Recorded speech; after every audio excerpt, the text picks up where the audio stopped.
देखिए, तो एक जुडिशल प्रोसेस है।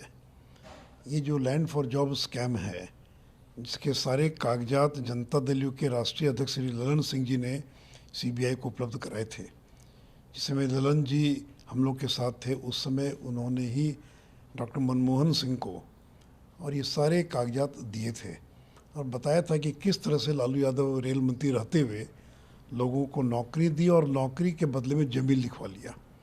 और अब सीबीआई ने जांच में पुख्ता प्रमाण पाए हैं और इसके अंदर लालू परिवार के 4-5 लोग शामिल हैं और तेजस्वी यादव का नाम इसलिए शामिल है कि दिल्ली के अंदर D1088 न्यू फ्रेंड्स कॉलोनी का जो 100 करोड़ रुपए से ज़्यादा का मकान है, ये मकान उसी लैंड फॉर जॉब स्कैम के अंतर्गत जिन लोगों ने नौकरी मिली थी, जिन लोगों को, और जिन लोगों ने ज़मीन लिखवाई थी, उसी से जुड़ा ये मामला है।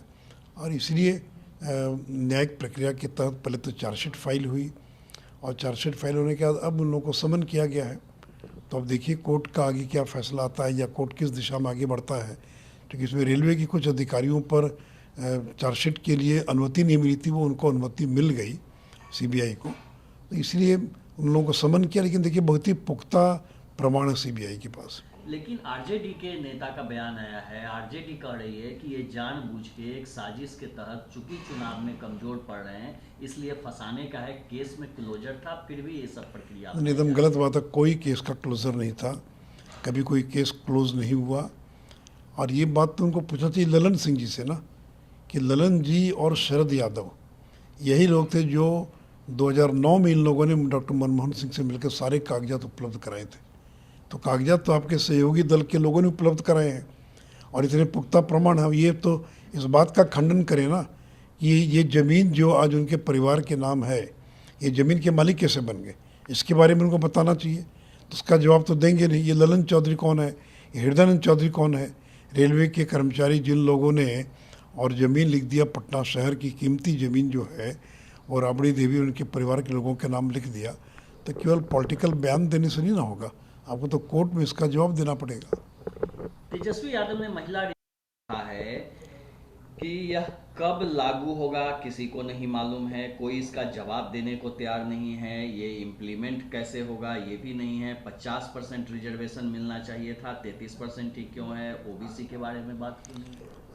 अगर तेजस्वी जी अमित शाह जी, नड्डा जी का बयान अगर पढ़ लिए होते जो कल उन्होंने दिया है संसद के अंदर, कल या परसों, तो उनको मालूम हो जाता कि कब से ये लागू होगा। देखिए अमित शाह जी ने स्पष्ट किया है कि 2029 का जो लोकसभा का चुनाव होगा उसके पहले ये इम्प्लीमेंट हो जाएगा, क्योंकि इसकी एक प्रक्रिया है। आपके चाहने पर अचानक ये इम्प्लीमेंट नहीं हो सकता। आप तो इसका विरोध करने वाले लोगों में से रहे हैं।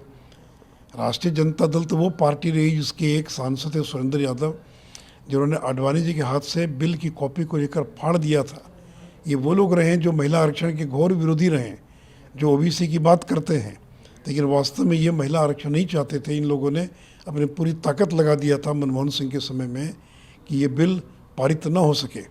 और आज ये लोग लंबी लंबी बात करें कि 50% लागू होना चाहिए। अरे पहले 33% को तो स्वीकार करो। तो इसलिए केवल बोल देने से नहीं होता। और देखिए नरेंद्र मोदी जो बोलते हो करके दिखलाते हैं। अब तो ये कानून बन गया, राष्ट्रपति की सहमति मिलने के बाद ये कानून बन जाएगा। अब इसके बाद सेंसस का आंकड़ा आएगा, डिलिमिटेशन कमीशन है। आखिर ये कौन तय करेगा कि कौन सी सीट आरक्षित होगी, कौन सी सीट शेड्यूल्ड कास्ट को मिलेगी, कौन सी शेड्यूल्ड ट्राइब को मिलेगी, कौन सी सीट महिला को मिलेगी? क्या ये एग्जीक्यूटिव ऑर्डर से हो सकता है? क्या ये निर्णय सरकार करेगी या चुनाव आयोग करेगा? नहीं, यह संविधान में जो परिसीमन आयोग है उसी को ये अधिकार है। और अभी तक आज़ादी के बाद से आज तक SC/ST की सीटों का जो निर्धारण किया है वो किसी अन्य एजेंसी ने नहीं किया, बल्कि परिसीमन आयोग जो है उसी ने उसका निर्धारण किया है। और वही परिसीमन आयोग जो है वो महिला आरक्षण की सीटों का भी निर्धारण करेगा। तो चिंता मत कीजिए, 2028 के बाद जो भी चुनाव होंगे इस देश के अंदर वो 1/3 महिला आरक्षण के साथ चुनाव होंगे। और महिला रिजर्वेशन 10 में लागू नहीं हुआ तो उसको लेकर उनको रिग्रेट है, लेकिन ओबीसी रिजर्वेशन होना चाहिए। अभी तो रिग्रेट है, तो अब रिग्रेट होकर क्या होगा?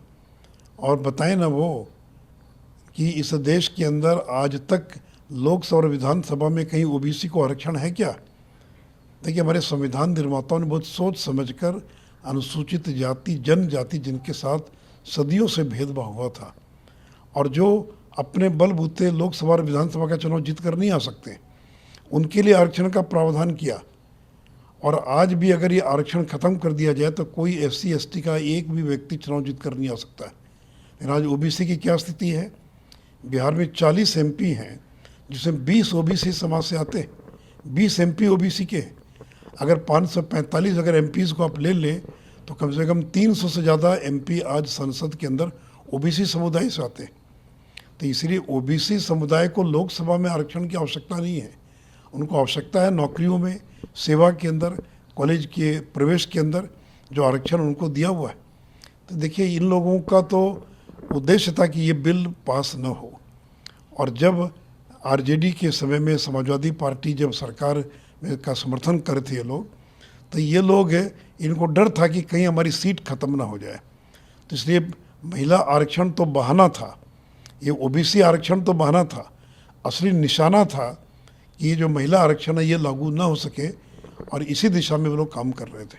तो आज इनकी स्थिति ये हो गई है कि लोकसभा में राजद का एक भी सांसद नहीं बचा, और जो सुरेंद्र यादव ने आडवाणी जी के हाथ से बिल की कॉपी फाड़ी थी वो फिर दोबारा संसद का मुंह नहीं देख पाए।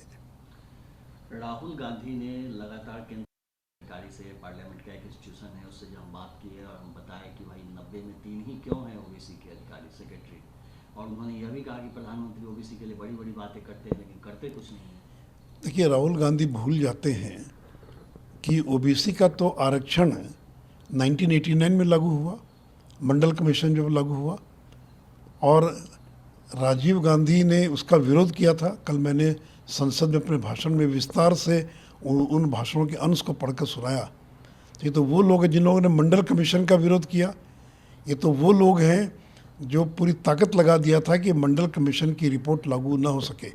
आखिर जब BP मंडल ने अपनी report, second backward classes commission ने 1980 के अंदर रिपोर्ट सुपुर्द कर दिया इंदिरा गांधी को, तो 10 साल तक क्यों बैठी रही इंदिरा गांधी और बाद में राजीव गांधी, उसको लागू क्यों नहीं किया?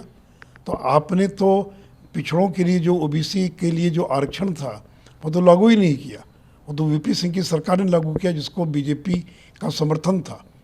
और आप अगर आरक्षण देर से देंगे तो स्वाभाविक है कि जिस बड़ी संख्या में उन लोगों को और आना चाहिए था सेवा के अंदर, उनको आने में विलम्ब हुआ। तो इसके लिए अगर कोई जिम्मेवार है तो कांग्रेस पार्टी जिम्मेवार है, जिन्होंने मंडल कमीशन का विरोध किया, OBC आरक्षण का विरोध किया।